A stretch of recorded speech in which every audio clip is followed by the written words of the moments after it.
Il y a des victoires qui sont plus belles que les autres et celle-ci fait du bien.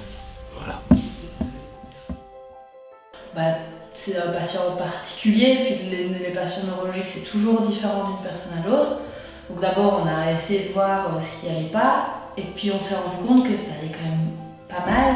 Voilà, je m'appelle Philippe, je viens d'avoir 54 ans et j'ai eu un accident en ski il y a 4 ans, en mars 2015, et c'est ce qui m'a rendu tétraplégique incomplet. J'ai fait 3 jours d'essocage et 1 mois et demi de réanimation quand j'étais à l'hôpital après mon accident. Après, je suis passé en neurologie et ensuite un transfert dans un centre de rééducation. Les médecins, quand c'est comme ça, ils ne se prononcent pas vraiment sur ce que l'on a,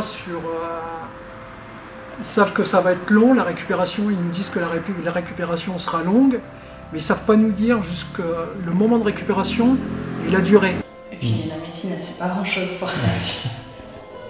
Malheureusement, le système nerveux, c'est tellement quelque chose le corps en général, mais en plus le système nerveux. On ne reviendra pas à la norme avant l'accident, mais on ne sait pas où s'arrêter.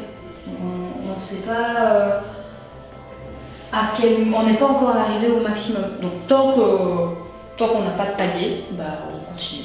Moi, je dirais que j'ai bien récupéré pendant les 2 premières années et que, contrairement à ce qu'ils m'ont dit, depuis que je viens ici, en fin de compte, je me rends compte que je récupère 2 fois plus vite et qu'il faut vraiment continuer et pas s'arrêter à ce qu'ils nous disent. Alors maintenant, je pratique le crossfit depuis 2018, janvier 2018, ça fait 1 an et demi. J'ai eu un jour quelqu'un qui est venu toquer à la porte de la boxe, qui était en béquille et qui m'a demandé ce qu'on faisait à l'intérieur de la structure. Et ma première démarche a été effectivement de lui demander ce qu'il recherchait. Donc pour lui c'était de remarcher. Et donc moi je lui ai proposé de revenir la semaine d'après, mais par contre s'il voulait venir chez moi et remarcher, il fallait qu'il enlève ses béquilles. Quand je suis arrivé, déjà quand j'ai ouvert la porte et puis que j'ai vu l'intérieur de la salle, je me suis dit, voilà, je me suis trompé d'adresse, c'est pas pour moi. Parce qu'il y avait un WOD et puis je me suis dit, voilà, j'ai rien à faire ici. Il est revenu la semaine d'après, effectivement sans ses béquilles. Il a mis, je pense, peut-être pas loin de 2 minutes, 2 minutes 30 pour faire 20 mètres, entrer dans les pieds. Et ça a commencé ce jour-là. Voilà, j'ai vu sa détermination. Les objectifs, c'était de pouvoir vivre normalement, d'arriver, si je tombe, à me relever. Parce que quand je suis arrivé ici, j'avais du mal à me mettre debout quand j'étais au sol. J'avais du mal à faire une fente. Alors à ce stade-là, beaucoup plus que ce que je prévoyais, parce qu'aujourd'hui, je dirais que c'est plus en allant vers du sport que de la rééducation, quand je viens ici. Parce que maintenant, je commence à faire des choses qui sont plus rattachées au sport par rapport à avant. Avant, c'était purement de la rééducation pour moi. Et on a commencé à se donner des objectifs concrets.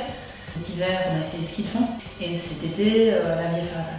Via Ferrata École, mais bon, c'était important pour moi d'y arriver. Avec Henrik, c'est de courir. L'objectif, c'est d'arriver à courir. Ici, j'ai eu plein d'objectifs que j'ai réalisés, mais je pense que le plus gros, c'est d'arriver à recourir.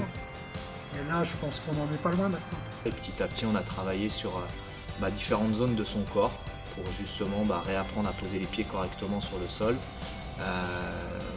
Pour lui faire la promesse qu'au mois d'août de l'année 2019, il serait capable de recourir. Cette année, au 1er août 2019, il était capable de faire quelques foulées.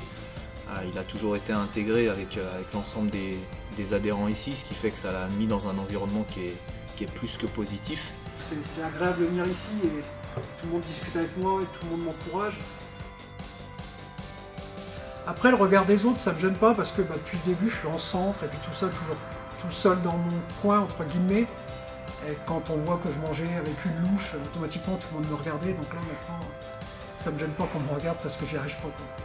Comme je lui ai dit, ça allait durer relativement longtemps et ça dure encore aujourd'hui puisqu'on est encore en train de travailler, on n'est pas sur un aboutissement.